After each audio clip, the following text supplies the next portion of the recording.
What's up guys? In this video we're going to be looking at a specific quote that Nero says in Shadows of Evil, and as well as that guys, I just want to say a massive thank you. On the last video I asked for 200 likes and we managed to do that in less than 24 hours, which is crazy. So if we can aim for another 200 likes on this video, that would be greatly appreciated. But without further ado guys, let's get straight into the video.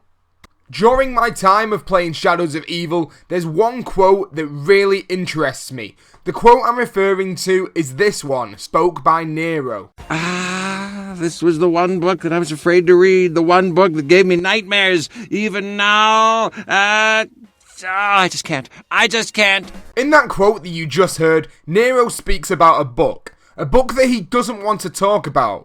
We can attempt to figure out the origins of this book by listening to another one of Nero's quotes. This is an interdimensional convergence. Other galaxies, other realities are bleeding into our own. So, within that quote, we find out that within these multiple universes and dimensions that we now know are inside the zombie storyline that have been discovered from the secret image inside Shadows of Evil, we actually have objects that bleed into other realities. And that's why we see the Mob of the Dead plane on Shadows of Evil and also inside of the Giant. And that's also the reason we see the Ascension rocket in the background of the new Zombies map that we'll be getting in part of DLC 1. But how does Nero know about these interdimensional convergences that he talks about inside his quote from Shadows of Evil? We can theorize that he learned these about the book that was referred to in his earlier quote. So we know that this book has lots of details about the zombie storyline, and we know that whoever wrote this book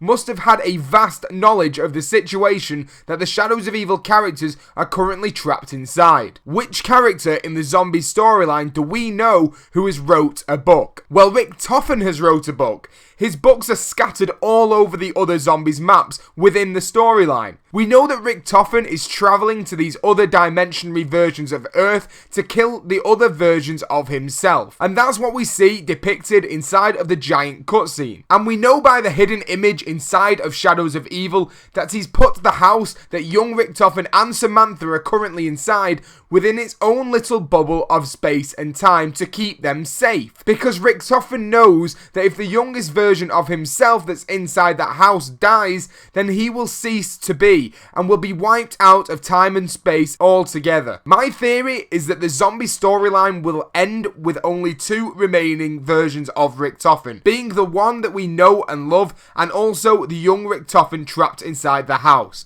And the only way we can completely undo the events that we have already set in motion would be to have Richtofen we know and love kill himself, only leaving the young Richtofen inside that house. But before Richtofen kills himself, he writes a book explaining everything that happens inside the zombie storyline, to warn the other characters from these other maps that we play with of what the outcome of their actions will be. If you enjoyed the video guys, please leave a like. We are aiming for 200 likes in this video, and if we do get that, that would be greatly appreciated. If you are brand new to this channel guys, please click that subscribe button to become the latest member of the Pizza Club. And as always guys, thank you for watching and peace out.